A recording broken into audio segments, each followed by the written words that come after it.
এই মুহূর্তে মুর্শিদাবাদ থেকে চাঞ্চল্যকর খবর উঠাচ্ছে। প্রকাশ্য জনসভায় হুমায়ুন কবির বিস্ফোরক মন্তব্য করলেন। নাম না করে বললেন, বেশি মটকা গরম করবি না, গঙ্গা পার হতে দেব না, সভাপতির চেয়ারে বসবি কী করে দেখে নিব। এই মন্তব্য ঘিরে কিন্তু রাজ্য রাজনীতি শোরগোল পড়েছে।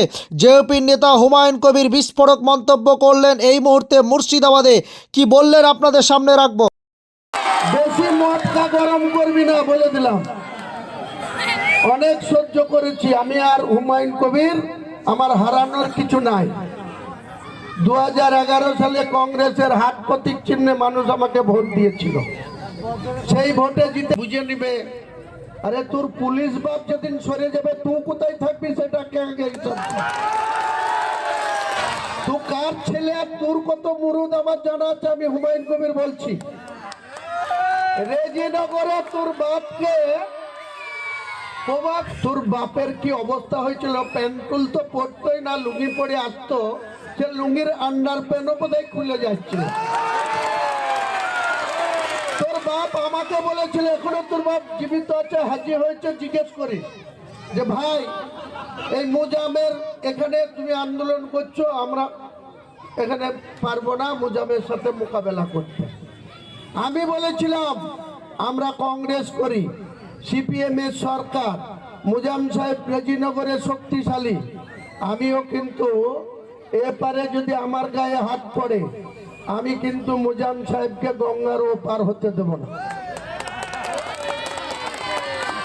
আর এই তোর বাপ তখন বলেছিল যে আমাকে একটু পুলিশের গাড়ি দিয়ে জয়নগরে পৌঁছে দাও। আমি প্রভাকর ভট্টাচার্যকে বলে, প্রভাকর ভট্টাচার্য যখন রিটায়ার করে গেছে, বহরমপুরে বসবাস করে, ওদের সিউড়িতে বাড়ি ছিল। কংগ্রেসের এমএলএ সুনীতি চট্টরাজের দয়ায় তিনি মেজবাবুর চাকরি পেয়েছিলেন। সে প্রভাকর ভট্টাচার্য ডিএসপি হয়ে রিটায়ার করে বহরমপুরে বসবাস করে। তার একটা ছেলে।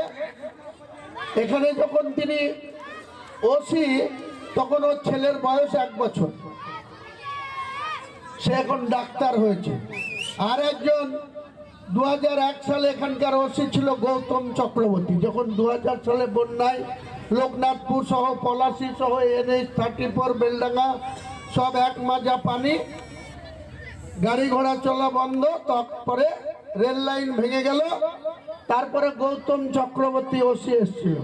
তার ছেলেও ডাক্তার, গাইনো স্পেশালিস্ট, পিজিতে আছে। তোর বাবা যার পৌরসে জন্মেছিস, সে রেজিনগরে মুজামের ভয়ে তার আন্ডার